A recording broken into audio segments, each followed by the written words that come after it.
Is up, YouTube fish tube and fish fam? This is Rob with Freeze Aquariums.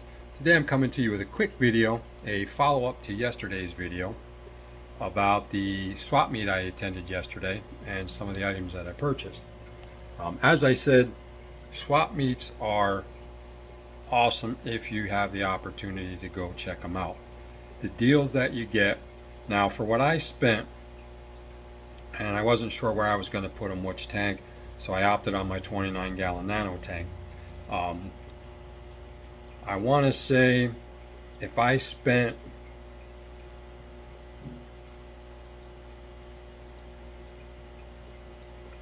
just under 60 bucks, somewhere in there, and I achieved what I wanted to achieve. So we're going to take a look at it quickly, and there you go. So you see questions a lot of the times, how many fish, I want this fish, how many should I get? And then people that aren't part of the fish fam or of the hobby on the know, just a mom and dad that went to go buy their kid a fish tank or their child a fish tank, buy one of these. Now, this tank in its infancy was overrun with jungle valve. Got 4 or 5 jungle valve from Keith at KG Aquatics, and I put one there, one there.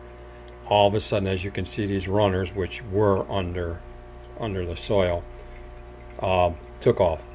Every inch or two, another jungle valve, to the point where it looked like this across the tank, except only it was right there, so you could only see the stuff at the top. Dosing some Excel, which most of us know jungle valve is sensitive to Excel. I was dealing with a case of hair algae, so I knew I wasn't going to kill it all off because I wasn't dosing it heavy. So it did have a kind of a dual purpose. So it got rid of the algae, but it also opened this area up now so I can see the fish, and it shows the dragonstone. So I'm not upset. They're coming back. There is Thrive root tabs that I just put in a couple days ago in and around the tank, so everything should come back. So with this from Brienne and her parents, I picked up fish that I'd heard of and maybe seen once or twice, and I was like, you know what, it's worth it. These are daisy blue ricefish. Aren't they cool? Blue eyes. I mean, and they're hardy. In less than a day, about a day now, their colors came right back.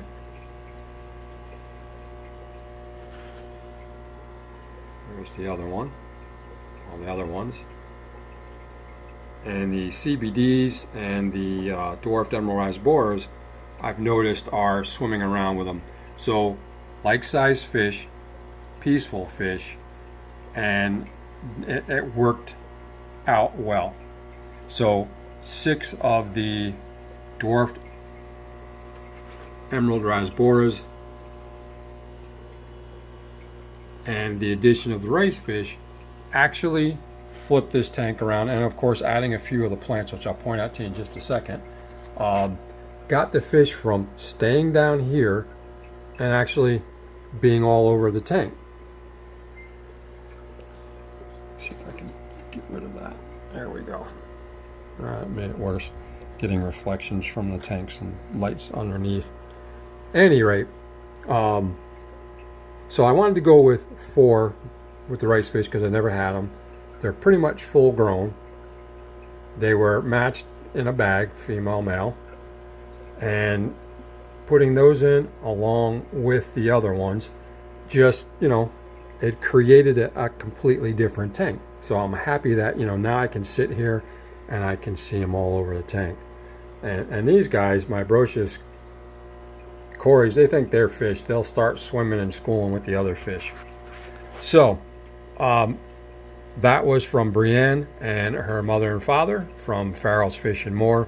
And I also picked up the 2 larger Amazon swords that they had in the at the swap as well. And just overnight, this one is spreading out. This one is starting to stand up. Of course, they're sitting near Thrive tabs that are placed just outside because I want the roots to continue to grow outwards. They're doing well. Then I got some Cryptospiralis from Keith at KJ Aquatics, and when I took them out of the pot, they were actually individual plants, so that was a win-win for me. So I put one there, I put one there, and then I put the smaller one back in there. You can just kind of see it. And then I also got some S. repens. Those two are potted. When I pulled the wool out, there were several different plants in there, so I was able to break them apart and just kind of throw them in there, and I'll eventually get them carpeting at some point. And then I also got the, and I want to say, I'm not mistaken, the Crypt lutea right here, and then this beautiful Anubias friseri, which I just have to cut that off because it was cold and it was in the bag and it was in my truck for a little bit, so I either think it started to dry out a little bit or got kind of like a freezer burn or a cold burn. Not a big deal. Trim them up and they should be okay. I gotta cut that one off too. It's got pinholes, but the plant itself is definitely healthy. I mean, look at the rich green in these petals right here, or leaves. So trim them, they'll be all right. And you know, at the swap, for what I spent, I got 10 fish and a couple plants. Take that same 60 bucks and go to a fish store, brick and mortar store, and in my area some local fish stores, and you're going to spend even more to achieve what I just achieved for that amount, as well as picking up that encyclopedia or the atlas. So it pays to go to fish swaps. You develop relationships, you develop rapport, you have resources that you can call upon. Like in this case, I also got the two cultures, the white worm and the micro worms, which actually I fed some of the white worms to my pea puffers last night and they loved it. Usually they'll take, you know, maybe two, depending on the size, frozen black bloodworms, or if I have live black worms, you know, they'll hit 2 or 3 of them. It was like they couldn't get enough of the white worms, so I only gave them like 2 or 3 a piece, and they were happy. So, you know, and adding that into the mix, you can't touch that. For what I pay for 3 tablespoons of live black worms would be the equivalent of 1 container of live worms that I have here, or basically the 4 daisy blue rice fish minus like $2. So there's a lot to be said, and you know, I'm hooked. This was a close swap and I'm hoping they do it again, because I did get to meet people. Like I said, it's a great place to develop bonds and friendships and have people that you can pick their brains about this, that, or the other thing, or people that can introduce you to fish that you may not have even thought about keeping or even heard of. So definitely check it out. Want to keep this video quick for you. Just wanted to give you an update. We'll do another update once things start to regrow and we get this jungle val all resituated, or dwarf sag is what it is.